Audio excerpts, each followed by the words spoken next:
এই সামনে গেছি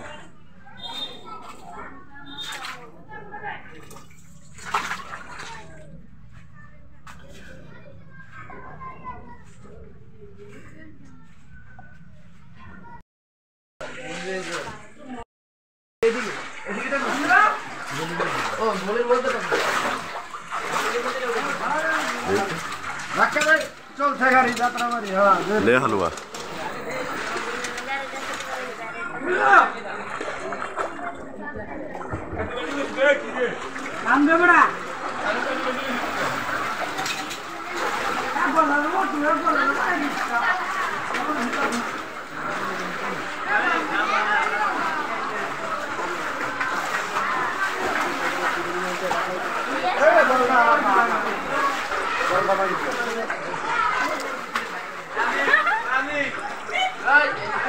अरे वो सत्य पड़ছে উপরেতে পড়ছে বড়া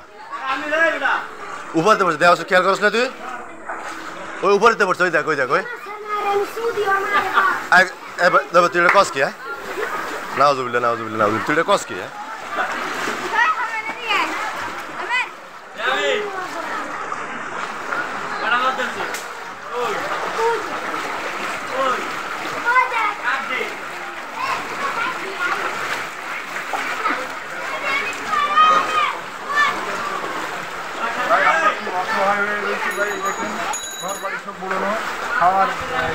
খাবার পানি নাই পর্যাপ্ত খাবার নাই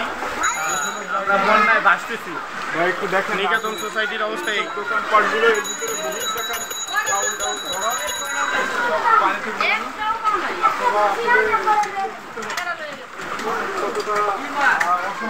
আবার এর ভিতরে আবার আরেকটা আতঙ্ক আছে সেটা হচ্ছে রাসেল ভাইরাস এই সাপ আবার থেকে যদি এদিকে চলে আসে তাহলে তো মানুষের এই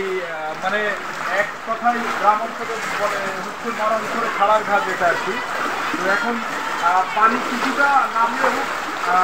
মানে অনেকের বিপদসীমার উপর দিয়ে চলছে আর কি দেখেন লুঙ্গিটা মানে প্যান্ট এগুলো মানুষ সঠিকভাবে পরে যেতে পারছে না বিপদসীমার উপর দিয়ে আর কি তার পানি চলছে সামনে আবুল ভাই সে তার পুরা মানে একটা আপনি যদি ক্যামেরাটা একটু সামনে দেন আমাদের অবস্থা দেখেন সামনে আবুল ভাইয়ের অবস্থা অত্যন্ত খারাপ তার লুঙ্গি ভিজে নিচ দিয়ে ধরেন একটু নিচ দিয়ে ধরেন যে পানির অবস্থা দেখেন এই আবুল ভাইয়ের লুঙ্গি ভিজে এইখানে আসলে এটা হচ্ছে স্বাভাবিক না বৃষ্টি যেটুক হয়েছে এখন ভারতীয় পানিতে মানুষ সারা দেশে নাকাল অবস্থা ভারতীয় পানিতে নদী নালাগুলো ভরপুর থাকাতে এই পানিতে আসলে নিষ্কাশনের কোনো সুব্যবস্থা এখনো হয় নাই পানি এভাবেই রয়ে গেছে পানি আরও মানে এই বৃষ্টির পানি নামা যেমন আরও কিন্তু পানি পুরো এলাকা ভরে উঠতেছে আর কি এই হচ্ছে আমাদের এলাকার সার্বিক পরিস্থিতি মানুষের জীবন খুব দুর্বিষহ জীবনযাপন মানুষ করছে মানুষ আপনি যদি দেখেন নোংরা পানিতে অনেক সময় পায়খানা মানে অনেক নোংরা জিনিস ভেসে আসছে এর ভিতরে যোগ তারপরে বিভিন্ন পোকামাকড় আছে সম্প্রতি আপনারা শুনেছেন যে রাসেলস ভাইপার সেটা বিভিন্ন লোকালয় এলাকায় ঢুকে গেছে এখন রাসেলস ভাইপার যদি এদিকে আসে আসলে মানুষ এই মানবতার জীবনযাপনের ভিতরে নতুন আতঙ্ক নিয়ে কীভাবে জীবনযাপন করবে সেটা এখন ভাববার বিষয়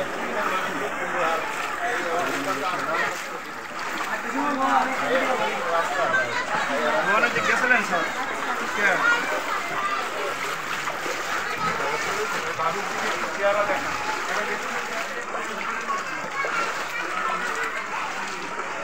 তো দোকানদার সাহেব আজকে সকালে বৃষ্টি আপনাদের ঢাকাতে এত পানিতে এই পানির বিষয়ে আপনি কিছু বলবেন আপনার অনুভূতিটা কেমন হচ্ছে এখন বর্তমান সময় বলেন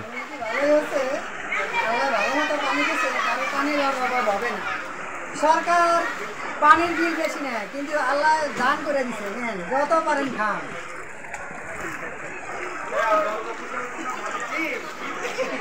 রাইট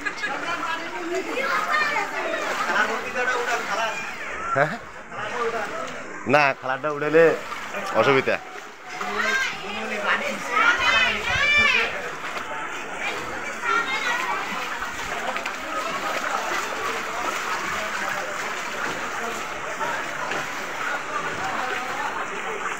তো গাইজ আসলে আমরা এমন একটা সময় এমন একটা জায়গায় দাঁড়িয়ে আছি, সেটা হচ্ছে ঢাকা মহাখালী সাততলার ভিতরে। এই ঢাকা মহাখালী সাতটার ভিতরে আজকে সকাল শুক্রবার থেকে সকাল 7টা থেকে বৃষ্টি শুরু হয়েছে। দেখুন পানি এত পরিমাণ বাড়ছে যে ঢাকা শহরের ড্রেনগুলো এত পরিমাণ মারাত্মক জাম হয়ে গেছে, যেগুলো এখনো নিষ্কাশনের কোনো ব্যবস্থাই দেখতে পাচ্ছি না।